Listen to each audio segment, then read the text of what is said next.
नमस्कार दोस्तों, कैसे हैं आप। मैं हूं संतोष कुमार। आज हम बिगिनर्स की एक्सरसाइज का डे 3 में शोल्डर एक्सरसाइज करेंगे।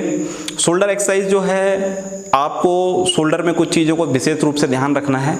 वो ये है कि शोल्डर जो है वो एक बड़ी मसल्स नहीं है, शोल्डर एक बहुत छोटी छोटी मसल्स का मिश्रण है।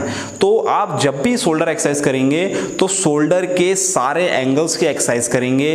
शोल्डर में बहुत सारी मसल्स होती है, इसलिए जब भी आप एक्सरसाइज को करने जाएं तो उसके एंगल्स का विशेष ध्यान रखिए। यदि आपने एक सी एक्सरसाइज यदि करने गए तो कहीं ऐसा ना हो कि आपकी शोल्डर तो बनेंगे लेकिन शोल्डर का कोई एक पार्ट बनेगा और दूसरा पार्ट नहीं बनेगा।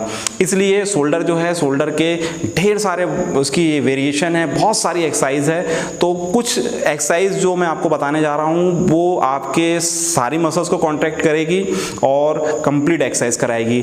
विशेष रूप से ध्यान दीजिए कि जब भी आप शोल्डर एक्सरसाइज करेंगे तो मसल्स कॉन्ट्रैक्ट पर विशेष ध्यान दीजिएगा। आप वर्कआउट जब भी कर रहे हैं और एक्सरसाइज में आपका जब ध्यान है तो आप ये चीज में देखिए कि जिस एक्सरसाइज को मैं परफॉर्म कर रहा हूं तो क्या शोल्डर का कोई पर्टिकुलर हिस्सा इससे हिट हो रहा है या नहीं हो रहा है। यदि नहीं हो रहा है तो आपकी एक्सरसाइज जो है पूरी तरीके से गलत है। तो डे 3 की एक्सरसाइज, शोल्डर एक्सरसाइज, चलिए स्टार्ट करते हैं।